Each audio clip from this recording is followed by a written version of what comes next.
아멘. 하나님께서 오늘 말씀을 통해서 또 저와 여러분에게 하나님께서 또 직접 우리의 마음 가운데 말씀하실 줄로 믿습니다. 말씀은 살아 있습니다. 그리고 하나님의 말씀은 성경책 안에 머무는 것이 아니라 저와 여러분의 삶 가운데 역사하시는 분이십니다. 우리가 그것을 믿고 우리의 삶에 그 말씀을 적용하고 우리가 믿음으로 나아갈 때 이 말씀이 우리에게 들려지고 깨달아질 뿐만 아니라 우리의 삶 가운데 실제로 살아 역사하는 것을 우리로 경험하게 될 것입니다.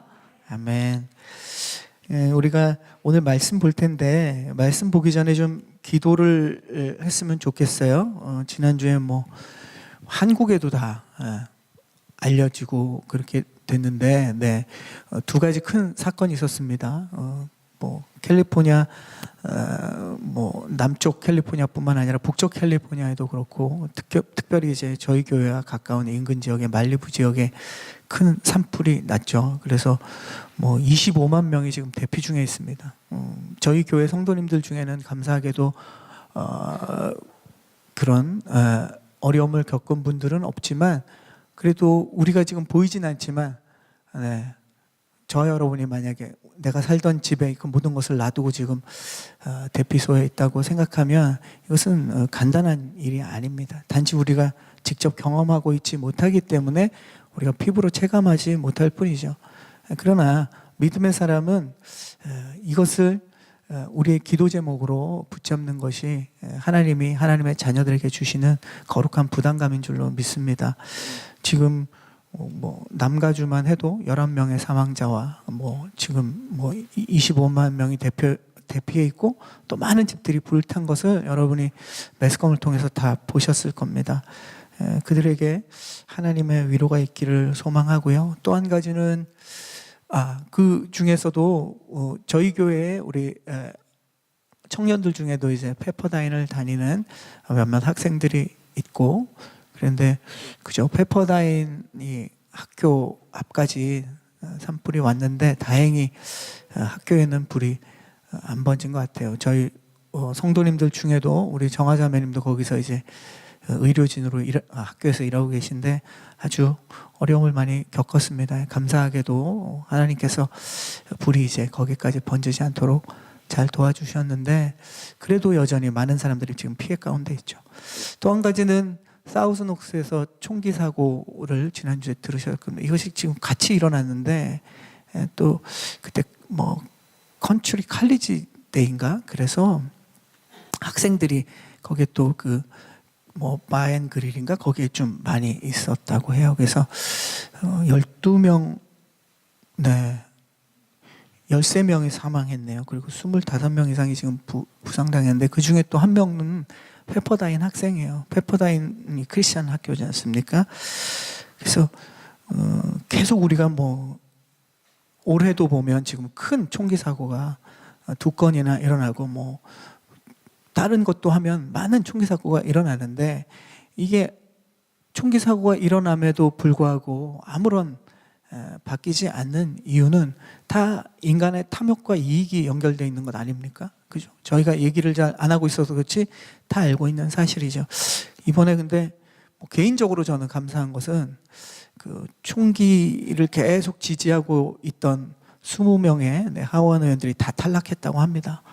어쩌면 이제 총기 규제에 관한 것들이 조금 더 실질적으로 이루어질 수 있을지도 모릅니다. 지난번 학교에서 일어난 총기 사고 때문에 뭐 아이들과 학부형들이 거리에 나와서 총기에 대한 이야기를 아무리 외쳐도 변하지 않는데 이번에는 좀 그러한 제도적으로 그런 변화가 좀 일어났으면 좋겠어요. 단지 우리 앞에서 총성이 들리지 않고 우리 앞에서 누군가가 죽는 모습을 우리가 못 봤을 뿐이지 지금 우리가 살고 있는 이 지역에 인근 지역과 이 미국 땅에 계속 그 일이 벌어지고 있습니다. 크리스찬들이 그것을 보면서 나에겐 안 일어났구나 다행이다 이렇게 넘어갈 수는 없습니다. 성경에 보면 이 모든 이 땅의 죄악과 문제들에 대해서 크리스찬들은 기도해야 됩니다.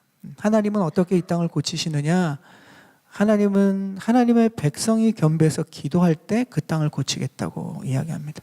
세상 사람들이 어떻게 하는 것에 대해서 하나님이 그 이야기에 반응하시는 것이 아니라 믿음의 사람이 어떻게 반응하냐에 따라서 그것을 가지고 하나님은 일하시는 분이십니다. 그러니까 이러한 문제들은 사실 저와 여러분의 문제가 되어야 됩니다. 주님은 우리의 기도를 통해서 또 우리가 할 수 있는 영역들에서 우리가 믿음으로 반응하는 것이 하나님은 기대하시고, 그리고 하나님의 자들이 그렇게 반응할 때 이게 교회의 부르심인 거죠. 그래서 우리 각자의 삶에서도 하나님 부르심이 있지만 믿음의 자녀들에게 하나님이 원하시는 것들이 있습니다. 그 부분에 대해서 우리가 큰 인생을 다 거기에 거는 사람도 있겠죠. 그것은 소수입니다. 그러나 모든 그리스도인들은 거기에 대해서 각자의 하나님의 거룩한 부담감을 가져야 합니다. 그래서 이 시간에 좀 우리가 기도하기를 원하는데요. 이 시간 기도하실 때 지난주에 일어난 이 두 가지 사건에 대해서 주님, 우리에게 주님의 마음을 부어 주시옵소서. 산불 피해로 인해서 수십만의 사람들이 고통을 받고 또 어려움 가운데 있고 또 집과 생활의 터전을 다 잃어버리고 또 사랑하는 이의 이를 떠나보낸 그들의 마음 가운데 주님의 위로가 필요합니다. 하나님의 도우심이 필요합니다. 주님 함께하여 주옵소서. 우리 기도하길 원하고요. 또 사우스녹스 그 총기 사고로 인해서 죽은 그분들의 또 유가족들을 주님 위로해 달라고, 또 이번 계기를 통해서 주님 이 땅에 하나님의 공의와 정의와 그 사랑이 흘러갈 수 있도록 인도하여 주시고, 이 총기에 관한 법들이 또 과정들이 하나님께서 인도하여 주셔서 정말 하나님의 뜻과 방법대로 이루어지게 하여 주옵소서. 이 시간 우리 간절히 함께 기도하며 나아가겠습니다. 사랑해 주님, 사랑해 주님, 이 모든 상황 가운데, 이 모든 고통 가운데, 이 모든 어려움 가운데, 그러나 우리가 믿음의 사람으로 주님을 붙듭니다. 이 모든 상황들을 우리가 다 이해할 수 없지만, 이 고통과 이 아픔들을 하나님 우리의 힘과 능력으로 다 해결할 수 없지만, 그러나 이 모든 과정 가운데 그래도 주님이 위로하시는 분이심을 믿습니다. 주님이 회복하시는 분이신 줄 믿습니다. 주님의 그 안타까운 마음과 주님의 그 마음을 우리로 부어주시고, 하나님 그 마음 가지고 우리가 기도하길 원합니다. 주님의 백성들이 겸비해서 기도하길 원합니다. 이 고통과 애통의 사람들에게, 또 고통과 이 아픔의 상황 속에 있는 하나님 아버지 이 모든 환경을 주님 앞에 맡겨드립니다. 주님, 주의 공의를 이루어 주옵소서. 주의 진리가 선포되어지게 하여 주시고 주님의 위로와 회복이 그들에게 임하게 하여 주옵소서. 고통당하는 모든 이들, 또 유가족들, 또 모든 슬퍼하는 사람들에게 하나님의 복을 내려 주옵소서. 애통하는 자들에게 하나님의 복을 내려 주시고 하나님의 위로가 그들에게 임하게 하여 주옵소서. 주님, 또 모든 과정 속에서 우리가 그러나 흔들리지 않고 믿음으로 신실하신 주님을 붙들고 나아갈 때 이 모든 삶 가운데, 우리의 삶의 환경 가운데 일하시는 주님을 경험하는 우리 모두가 될 수 있도록 주님 축복하여 주시옵소서. 사랑의 주님, 이 시간 우리가 우리의 삶의 주변을 일어나는 모든 소란과 혼란과 또 어려움과 그 문제 상황들을 우리가 봅니다. 나에게 일어나지 않아서 안도의 한숨을 쉬고 감사하는 것으로 그치지 않게 하여 주옵소서. 내 이웃을 내 몸과 같이 사랑하시라는 주님의 그 명령이 하나님 우리의 삶 가운데 주변에 들려오는 고통의 소리와 또 탄식의 소리와 아픔의 소리들을 우리의 마음 안에 끌어안고 하나님의 마음이 계신 곳에 우리의 마음도 나아갈 수 있도록 주님 우리를 사용하여 주시고 축복하여 주옵소서.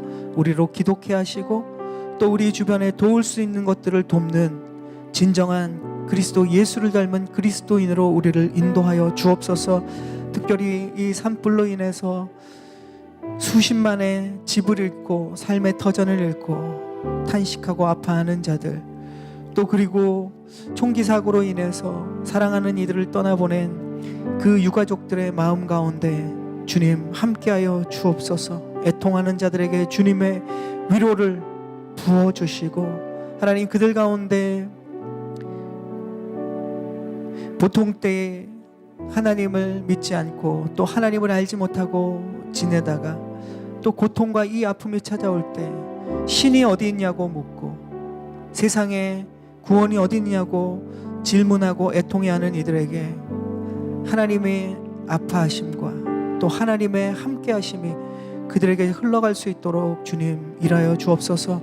우리가 세상에 일어나는 그 모든 재난과 또 고통과 아픔의 소식들에 우리가 다 이해할 수 없고 또 다 우리가 해결할 수 없지만, 그러나 언제나 신실하신 주님께서 끝까지 인도하시는 것을 우리가 말씀 안에 보고 또 우리의 삶의 주변의 사람들을 통해 경험하고 또 우리의 삶에도 경험합니다.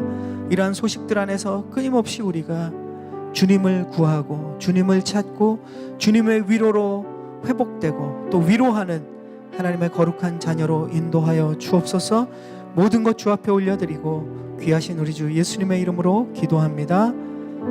아멘. 네, 지속적으로 우리 또 삶의 자리에 어려움과 문제들에 있어서 우리가 기도하는 중보자로 주님 앞에 나아가기를 축복합니다. 이 기도를 사실 말씀 전에 보통 하는데, 말씀을 시작하고 나서 하는 이유는 우리 이웃의 문제는 우리의 문제와 결코 다르지 않다는 겁니다.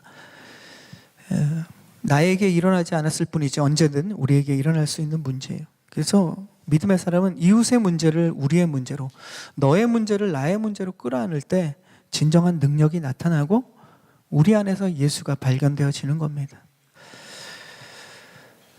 자, 오늘 우리가 읽은 말씀 중에서 우리 7절, 8절, 9절을 읽었는데 우리 8절 말씀을 다시 한번 읽어보겠습니다. 8절 말씀 시작. 이 율법책을 내 입에서 떠나지 말게 하며 주야로 그것을 묵상하여 그 안에 기록된 대로 다 지켜 행하라.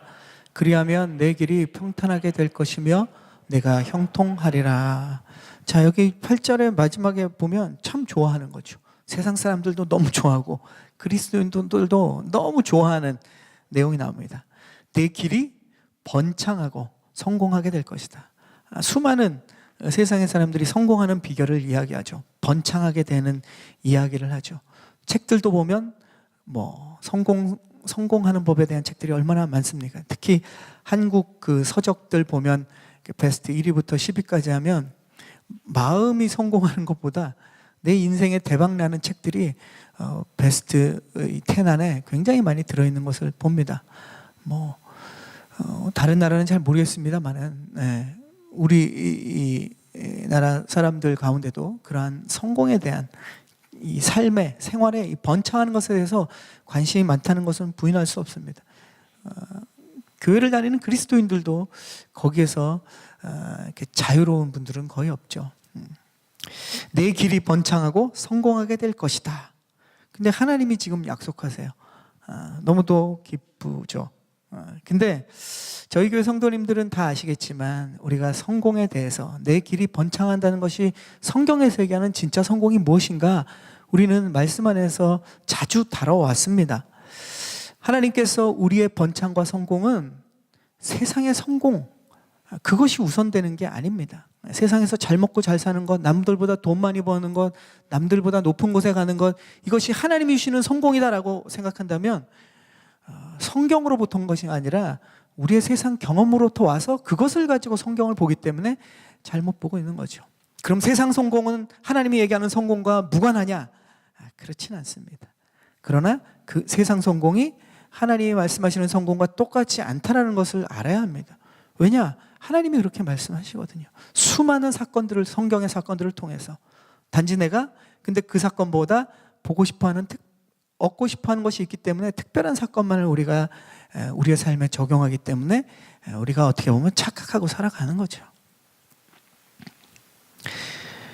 성경에 보면 하나님의 성공을 이룬 인물들을 우리가 계속 보았습니다. 우리가 창세기를 볼 때도 요셉을 보십시오. 요셉 때도 얘기했죠. 요셉이 노예로 팔려갔을 때 성경은 그가 노예로 팔려가는 그 상황을 어떻게 하냐?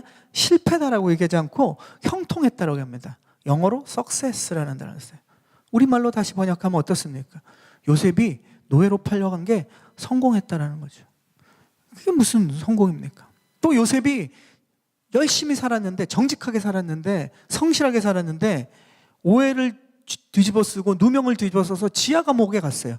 근데 성경은 요셉이 지하 감옥에 죄수로 들어가는데, 영원히 사실은 지하 감옥에 들어가면 나올 수 없는 곳인데 그곳에 들어갈 때 성경은 요셉이 어떻게 됐다 그러면 성공했다고 얘기합니다. 그 성경이 얘기하는 성공과 세상이 알고 있는, 또 우리가 세상에서 배운 세상이 추구하는 성공과는 분명히 차이가 있다는 것을 우리는 알게 되는 것이죠. 히브리서 11장, 이 믿음장이라고 하지 않습니까? 믿음은 거기서 뭐라고 하냐면 상 주시는 이를 믿는 믿음이다. 그러니까 하나님이 우리에게 상을 주신다는 거예요. 상을 준다 그러고 세상에서 상을 준다 그러면 뭡니까? 세상에서 뭔가를 많이 얻는 거잖아요. 그런데 히브리서 11장에 보면 믿음으로 상을 얻게 된 수많은 인물들이 쫙 소개가 돼요.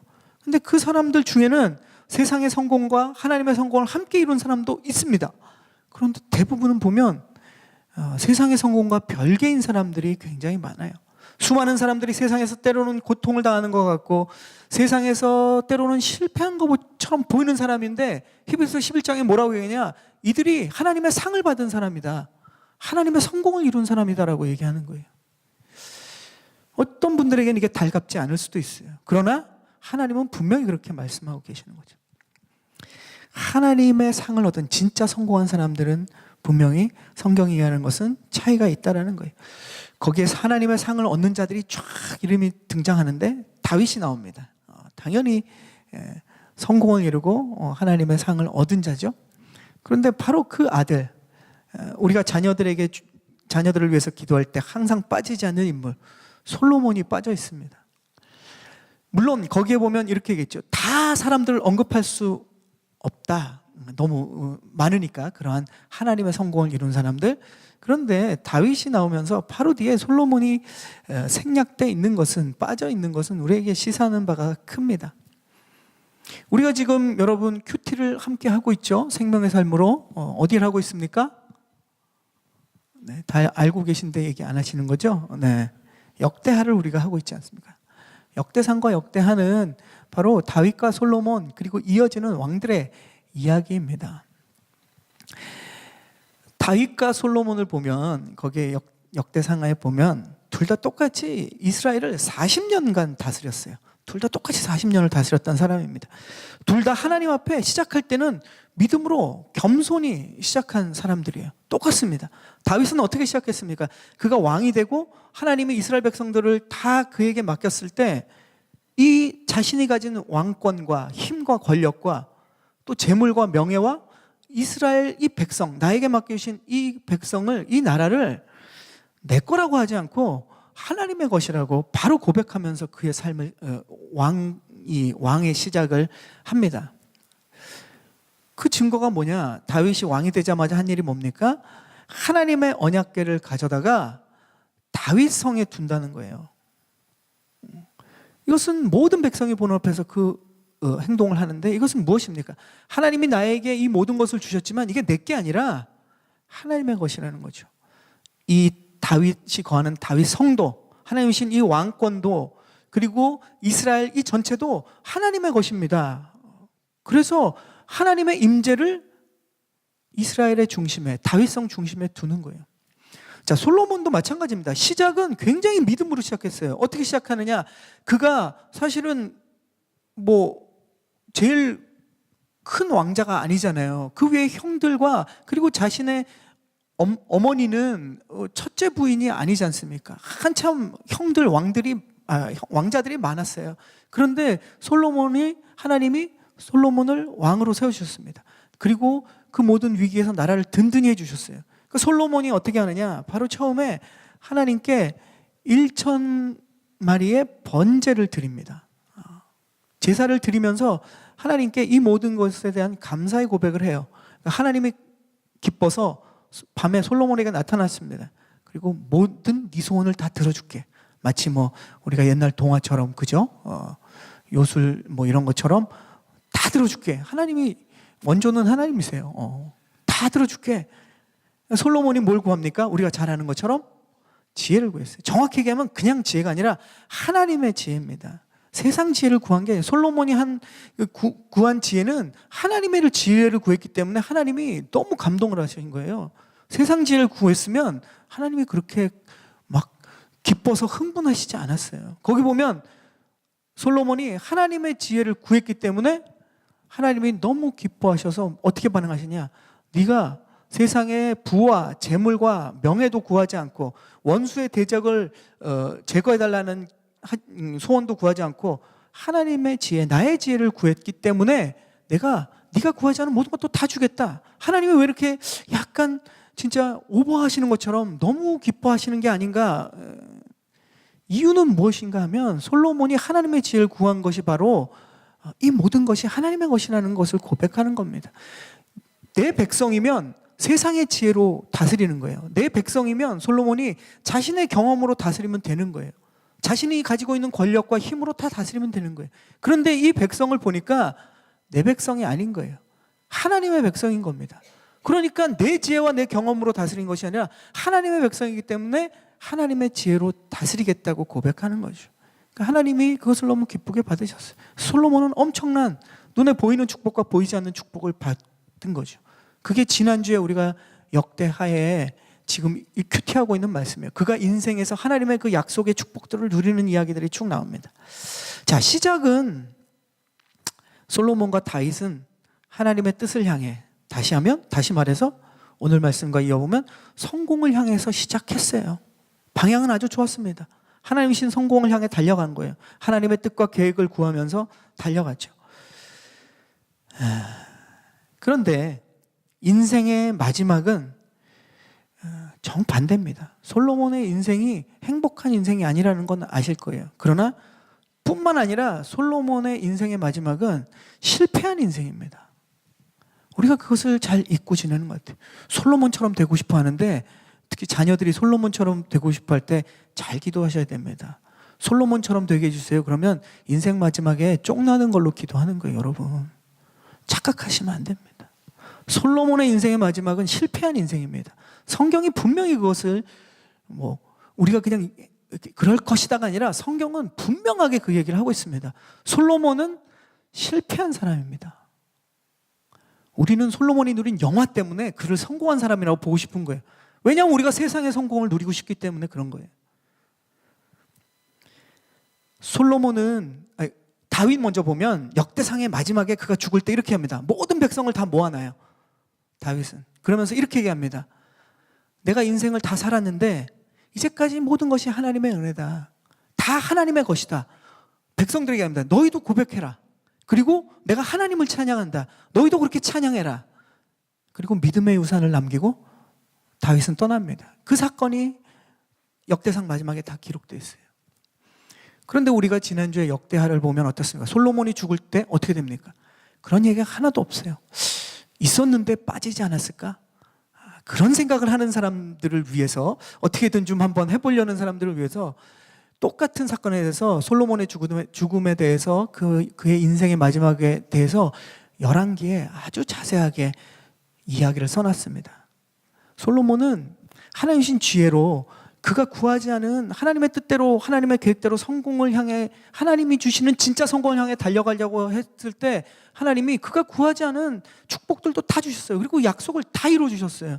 그래서 솔로몬이 그것을 누리면서 어떤 생각이 드느냐? 하나님의 지혜가 아닌 세상의 지혜를 자기가 생각하기 시작했어요.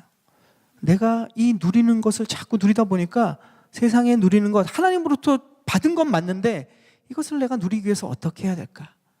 자신의 생각을 하게 된 거예요. 그 나온 결론은 뭡니까? 이웃 나라들과 평안하게 지내야 되겠다. 이웃 나라들이 날 쳐들어오면 안 되지. 그리고 내가 누리고 있는 하나님의 축복들을 내가 빼앗기면 안 되지. 그리고 그가 생각해낸 세상의 지혜는 뭐냐? 각 나라의 왕들의 딸들, 공주들을 다 데려와서 내가 다 아내로 삼으면 이제 형제지간이 되지 않습니까? 나라들이. 그러면 내 나라는 튼튼할 거야. 세상의 지혜를 씁니다. 각 공주들을 데려와서 후궁으로 삼고 첩으로 수백 명을 그렇게 삼았어요. 하나님이 어떻게 반응하시는지 11개 나와 있습니다. 하나님이 솔로몬에게 2번이나 나타나셨어요. 그리고 뭐라고 얘기하시느냐? 진노하셨다. 그리고 경고하셨어요. 그러지 마라. 그런데 성경은 뭐라고 얘기하는지 아십니까? 솔로몬이 안 들어 먹었다라고 얘기합니다. 하나님이 직접 나타나셔서 2번이나 진노하시면서 이것이 얼마나 죄악인지, 이것이 얼마나 네가 생각하는 세상의 성공이 그 방법이 얼마나 실패한 방법인지를 얘기해 주셨어요. 그리고 넌 실패할 거다라고 얘기했어요. 그런데 솔로몬은 안 들어 먹습니다. 근데 하나님이 뭐라고 얘기하시느냐? 네 아버지 다윗을 생각해서 너 때에는 그 실패를 네가 보지는 않을 거야. 근데 네가 죽고 나서 네 나라는 둘로 나눠지고 더 큰 부분은 너의 신하가 그것을 다 나눠가질 거야. 솔로몬이 자신의 생각과 지혜를 가지고 세상의 계획으로 자신의 축복을 유지하려고 한 것이 결국은 각 나라의 공주들을 데려와서 첩으로 삼고 후궁으로 삼아서 그렇게 화친조약을 맺을 때 그들이 우상들을 다 가져왔어요. 근데 솔로몬이 어떻게 하는지 아십니까? 그 부인들이 가지고 온 그 우상들을 다 신전을 만들어 줍니다. 그것이 성경에 얘기하는 산당의 시초인 거예요. 역대상하 11개 보면 계속 산당이 나옵니다. 산당 때문에 왕과 이후에 나오는 모든 백성들이 계속 그것 때문에 우상 숭배를 시작해요. 산당을 없앤 일이 너무너무 힘들어집니다. 이스라엘에. 그 시초가 누가 만들었느냐? 솔로몬이 만들었어요. 각 나라에서 가져오는 우상들을 다 왕궁 안에 두고 솔로몬은 직접 그 우상신들을 향해서 경배합니다. 제사를 지내요. 그 11개 다 나와 있습니다. 하나님이 진도하셨지만 그는 듣지 않았어요. 그래서 그가 죽을 때는 믿음의 유산을 하나도 남겨준 게 없는 것으로 성경은 기록하고 있습니다. 그가 세상의 부귀영화들을 누린 것은 성경에 이야기하지 않습니다. 그리고 다른 역사책에 다 있으니까 찾아봐라. 이렇게 성경은 이야기하고 끝납니다. 그것이 지난주 큐티의 말씀이죠. 그러니까 솔로몬은 어쩌면 영으로 시작해서 육체로 마무리한 사람의 대표적인 사람인 거죠. 그가 세상에서 모두가 부러워하는 성공을 이루었을지는 몰라도 하나님 앞에서는 실패한 사람입니다. 전도서의 고백처럼 그는 자신을 뭐라고 소개합니까? 헛된 인생을 살은 사람이다라는 거죠. 이 모든 예들은 우리에게 진짜 성공의 핵심이 무엇인지를 말해주고 있어요. 그런데 우리가 솔로몬의 부귀영화만 바라보면서 우리도 그런 삶을 바라고 있다면 하나님 앞에서 진짜 성공을 우리가 놓치고 있는 게 아닐까? 우리는 우리 자신을 점검해 봐야 됩니다. 말씀에 비추어서 우리는 심각하게 고민을 해봐야 되는 거죠. 그래서 오늘 우리가 여호수아의 이야기는 하나님이 네가 번창할 거다, 네가 성공할 거다라는 것이 세상에 내가 원하는 축복들을 다 갖게 될 거다라는 것이 아니라는 개념을 가지고 오늘 말씀을 들어가 보겠습니다. 여호수아 본문으로 다시 돌아오겠습니다. 이스라엘 백성들은 이제 이 하나님의 진짜 성공, 하나님의 뜻을 이루는 성공에 대해서 하나님이 말씀하시는데 이 성공을 위해서 이스라엘 백성들에게 필요한 건 뭐냐? 지금 그 강력한 가나안 그 민족들 앞에서 최신식 무기를 준비하는 것 아니라는 거예요. 최고의 전투 능력을 갖추기 위해서 이스라엘 백성들이 군사로 아주 탄탄한 군사로 무장하는 것 그것도 아닙니다. 그들이 진짜 성공하기 위한 비결은 무엇인가? 자, 오늘 설교 제목처럼 말씀이 내 입에서 떠나지 않게 하라. 이것이 진짜 성공의 비결이라고 주님은 얘기하십니다. 자, 함께 고백해 보겠습니다. 말씀이 내 입에서 떠나지 않게 하라. 자, 이것입니다. 첫 번째, 우리가 진짜 하나님 주시는 성공의 비결은 뭐냐? 말씀이 내 입에서 떠나지 않게 하는 것입니다. 우리가 아주 중요한 일을 앞두고 있을 때 우리는 이런 생각을 하지 않습니까? 그것을 내가 해낼 수 있을까? 자꾸 우리는 계산을 하죠. 심지어는 하나님이 나에게 주신 일이 분명한데도, 하나님께서 약속하신 일이 분명한데도 그 일을 하기 위해서 내가 할 수 있는 일을 계산하게 되는 거죠. 어떻게 보면 합리적인 것 같죠. 어떻게 보면 이성적인 것 같죠. 근데 계산하면 답이 나옵니까? 잘 안 나오죠.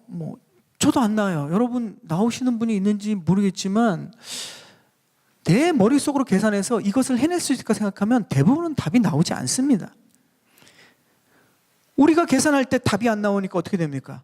걱정만 더 커지는 거예요. 그래서 오늘 이야기하는 두려움이 계속, 우리가 3주 동안 보고 있지만 두려움이 계속 커지는 거예요. 근데 우리가 읽은 9절 말씀에 보면 하나님이 그러지 않습니까? 내가 네게 명령하지 않았느냐? 강하고 담대하여라. 두려워하지 말고 낙심하지 마라 라고 거듭 반복하시는 거죠. 거듭 반복하세요. 두려워하지 말고 순종하면 하나님의 그 약속의 실체들을 보게 될 것인데 우리는 왜 자꾸 약해집니까? 우리는 왜 자꾸 이 담대함이 사라집니까? 하나님의 약속을 받기는 받았는데 그것을 이제 내 힘으로 하려고 계산해 보니까 자꾸 우리가 두려워하고 낙심하게 되는 거죠. 내가 할 수 있는지를 계산해 보니까 또다시 두려움이 찾아오는 거예요.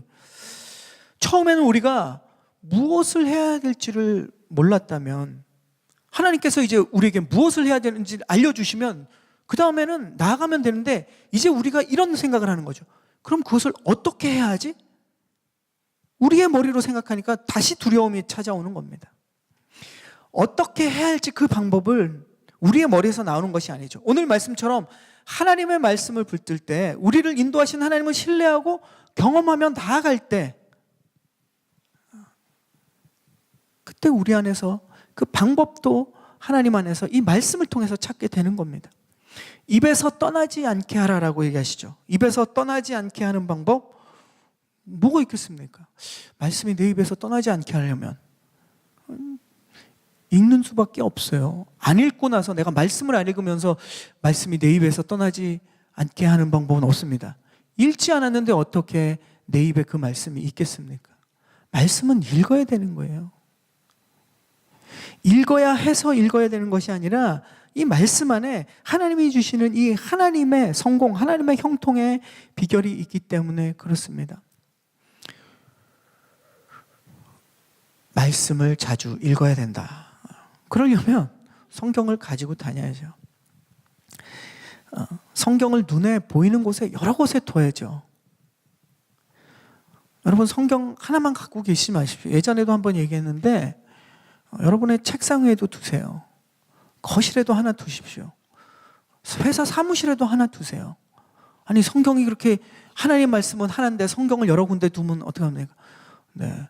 하나님의 말씀은 하나지만 성경은 여러 권입니다. 네. 여러 권 두세요. 버전별로도 두시고 여러 군데 둬야 돼요. 왜냐하면 자꾸 눈에 보여야 우리가 읽게 됩니다. 눈에 보이지 않으면 자꾸 놓쳐요. 우리는 우리의 주변에 무언가를 가까이 둘 때 그것을 자꾸 사용하게 됩니다. 그러나 어디다 처박아 두거나 어디 사이드에 두면 그것을 안 사용하게 된다는 거예요. 그래서 여러분, 시스템을 여러분이 갖춰야 돼요. 성경을 여러 권 사십시오. 그리고 여러 군데 두세요. 동의 안 하는 분도 계실 거예요. 좋습니다. 여러 군데 사서 여러 군데 두세요. 가까이 해야죠. 다른 책도 아니고 하나님의 말씀 아닙니까? 그리고 여러분, 평생 읽을 책이잖아요. 수많은 책들을 여러분이 사서 보지 않습니까? 그것이 우리의 마음의 양식을 살찌게 하고 우리의 삶의 실질적인 지식과 도구들이 된다고 한다면, 성경은 우리의 생명을 살리는 책이에요. 그리고 우리를 가장 사랑하시고 우리가 가장 사랑하는, 우리가 가장 귀 기울여야 되는 하나님의 말씀입니다.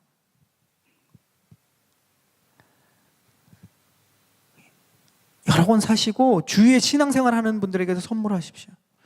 식사 한 끼밖에 안 되는 돈을, 우리 육신에 한 끼 식사밖에 안 되는 영의 양식을 사두면 평생 우리의 영의 양식이 되는 거예요.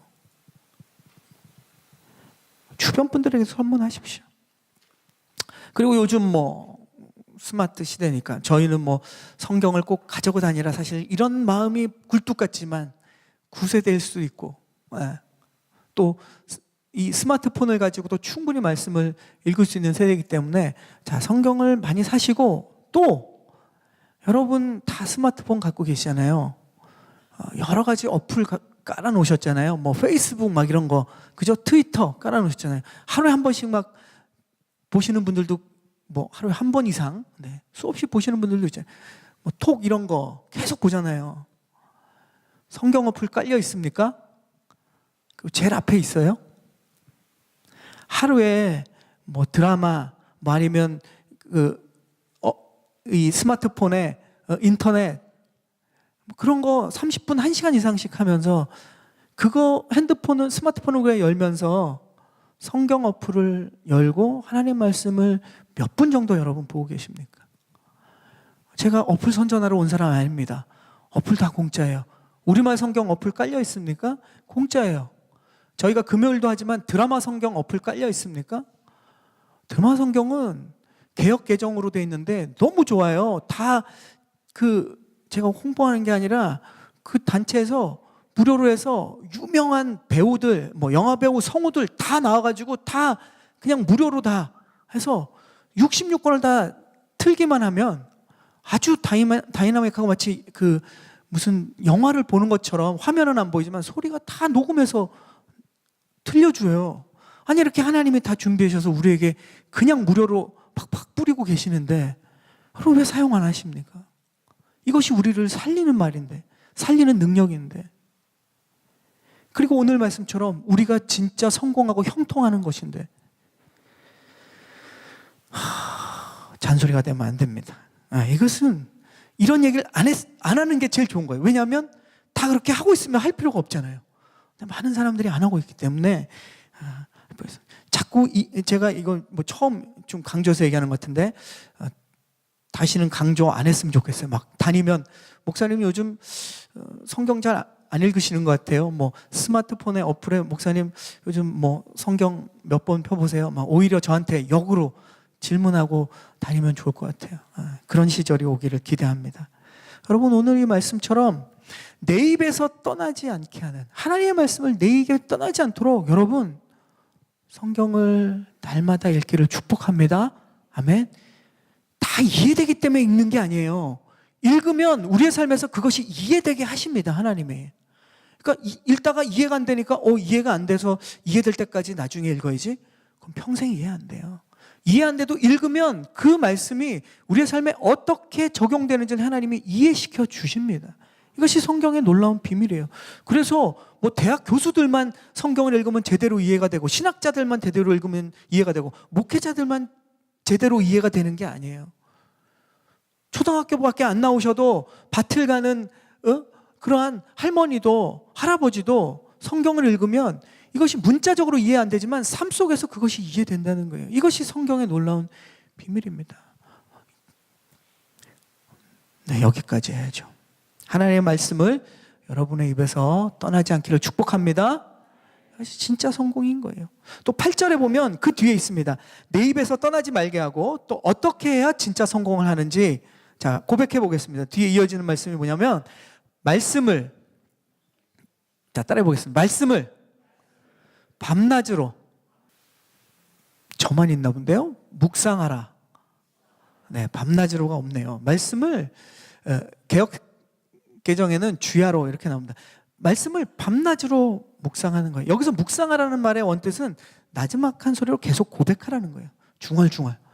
뭐 다른 종교에서 이렇게 무슨 주문해오듯이 중얼중얼가는 뭐 비슷할 수도 있지만 다른 의미입니다. 말씀을 나지막한 소리로 고백하라는 거예요. 계속. 그러니까 이거는 남에게 전도하라는 얘기 아니에요. 남에게 들리도록 계속 외치라는 게 아니라 내 영혼에게 계속 고백하라는 거예요. 왜 우리의 영혼에게 계속 이 말씀을 고백해야 됩니까? 내 입술이 고백하고 그 소리를 내 귀가 들어서 결국에는 내 영혼이 하나님의 말씀을 듣고 깨어나야 한다는 건데 내 영혼이 세상의 소리를 계속 듣고 있기 때문에 그래요. 우리가 하루에도 수없이 세상의 소리를 듣고 있습니다. 그러니까 자꾸 두려워하고 낙심하는 거예요. 내 입술을 열어서 나의 영혼이 하나님의 말씀을 계속 들을 때에 우리 영혼은 깨어나는 거예요. 그리고 평안해지는 겁니다. 그리고 용기를 얻는 거예요. 여러분 말씀을 읽을 뿐만 아니라 그 말씀이 계속 내 입에 머물게 하고 내 영혼이 자꾸 들을 수 있도록 하기를 축복합니다. 아멘. 거기서부터 우리의 힘과 능력이 나타나는 거죠. 말씀을 읽을 뿐만 아니라 그 말씀이 계속 내 입술에 머물게 하고 내 영혼이 자꾸 들을 수 있도록 해야 됩니다. 뭐 하루 큐티를 할 때도 그래요. 내가 오늘 큐티를 아침에 한 것으로 끝이라고 생각하지 말고 아침에 뭐 가정에서 이렇게 큐티 같이 말씀 읽고 묵상하는 가정들 많잖아요. 그러면 그것을 끝이라고 생각하지 말고 생명의 삶 한 달 쓰고 그거 뭐 계속 다음 달에도 보는 분 계십니까? 다음 달에는 다음 달치 생명의 삶 보잖아요. 그 달 쓰면 그거 버리게 됩니다. 그러니까 오늘 말씀을 읽으면 뭐 저번에 한번 소개했는데 어떤 목사님에게서 그 찢어갖고 잘라가지고 그날 하루 쓰세요. 갖고 다니면서 회사에서도 꺼내보고 뭐 잠깐 시간이 나면 보십시오. 아니면 그것을 생명의 삶 그 부분을 오늘치를 뭐 사진으로 찍을 수 있잖아요. 뭐 몇 페이지 안 되는데 찍고 스마트폰으로 하루에 시간 날 때마다 보십시오. 혹시 얼마나 놀라운 능력이 되는지 모릅니다. 말씀을 묵상하다 보면 우리가 우리의 삶에 어떻게 적용해야 되는지 성령 하나님께서 우리 안에서 우리 영혼에게 말씀해 주십니다. 사람들을 만날 때 내가 무슨 말을 해야 되는지 그 말씀을 통해서 우리에게 알려주세요. 어려운 상황을 만날 때 내 머리로, 내 경험으로 어떻게 해야 되는지를 모르지만 내가 말씀을 묵상하고 큐티를 묵상하고 계속 그것을 내 영혼에게 고백하면 우리가 그때 어떻게 반응해야 되는지, 어떻게 행동해야 되는지 알려주십니다. 아멘? 이것이 말씀의 능력이에요. 마음이 우리가 힘들 때 어떻게 반응해야 되는지 세상의 소리로 듣는 것이 아니라 하나님의 말씀이 우리 안에, 우리의 영혼에 들려지게 할 때 거기로부터 이 마음의 평안이 찾아오는 거예요. 마지막으로 진짜 성공을 얻을 수 있는 비결은 8절의 맨 마지막에 있어요. 우리 함께 고백해 보겠습니다. 말씀을 지켜 행하라. 보면 다 지켜 행하랍니다. 그렇습니다. 우리는 말씀을 계속 읽을 뿐만 아니라 그 말씀을 묵상할 뿐만 아니라 그 말씀을 지켜 행하면 하나님의 진짜 성공을 우리가 이룰 수 있다는 거예요. 말씀을 읽고 묵상하면 우리가 무엇이 옳은지는 알게 되죠. 어떻게 행동해야 되는지도 우리가 알게 됩니다. 그런데 여러분, 저와 여러분이, 저도 그렇지만 아는 것이 행동으로 그냥 자연스럽게 나옵니까? 잘 안 돼요. 알고는 있는데 행동으로 잘 안 나타나는 것이 이제 우리의 문제고 어려움이죠. 이것이 옳아, 맞아, 그렇게 생각하는 것과 내가 행동하는 것과는 별개예요. 크리스찬들이 세상에 왜 욕먹냐? 알고는 있어요, 우리가. 그러니까 막 말을 하죠. 그러니까 세상 사람이 올 때 저 사람 알고는 있네? 근데 왜 행동은 안 해? 이래서 크리스찬이 욕먹고 그 크리스찬들의 모임인 교회가 욕을 먹는 거예요. 말씀이 다 옳지, 맞는 말씀이야. 우리가 그렇게 반응하죠. 순나눔에서도 그렇게 나눕니다, 우리 속으로 해서. 그런데 우리가 그렇게 행동하지 못할 때 어쩌면 우리가 몰라서가 아니라 그것을 알지만 행동하지 못하기 때문에 하나님의 진짜 성공을 우리가 날마다 누리지 못하고 경험하지 못하고 있는지도 몰라요. 에베소서에서 사도 바울을 통해서 하나님은 우리에게 이렇게 말씀하세요. 에베소서 5장 말씀을 제가 한번 읽어보겠습니다. 여러분이 전에는 어둠이었지만 이제는 주 안에서 빛입니다. 빛의 자녀들답게 사십시오. 빛의 열매는 모든 선함과 의로움과 진실함에 있습니다. 여러분은 주를 기쁘시게 할 것이 무엇인지를 분별하십시오. 아멘. 말씀을 읽고 묵상하고 행하는 일에 저와 여러분이 더 열심을 내기를 축복합니다. 우리가 서로를 격려할 때 우리가 말씀을 읽읍시다. 말씀을 묵상합시다. 그리고 뿐만 아니라 우리가 무엇이 옳은지를 알고 무엇을 행해야 되는지를 알았다면 우리 그 일을 함께 행하면서 하나님이 우리를 어떻게 하나님이 말씀하시는 그 진짜 성공으로 인도하시는지를 우리가 경험해 봅시다. 서로 이렇게 격려하고 권면하는 산타모니카 오누리교 성도님들 되기를 주님의 이름으로 축원합니다. 아멘. 그럴 때 우리의 삶에 진짜 역사들이 일어나는 거예요. 제가 기대하기는 우리 성도님들의 삶에 그러한 역사들이 모두 다 일어났으면 좋겠어요. 힘든 상황은 있죠. 더 큰 힘든 상황을 가진 사람들도 있습니다. 상황은 계속 우리에게 좋아지지 않을 수도 있어요. 더 힘든 상황으로 올 수도 있어요. 그러나 저와 여러분이 그 상황에 대해서 믿음으로 반응할 때는, 그러나 내가 말씀을 붙잡고 그 말씀대로 행하고 있기 때문에 하나님이 나를 끊임없이 이 힘든 상황과 상관없이 성공의 길로 인도하고 계시다라는 그 확신의 고백으로 우리가 서로 외치는 그런 고백을 듣기를 소망합니다. 아멘. 이 시간 우리 말씀을 생각하면서 우리 함께 기도하며 나가겠습니다.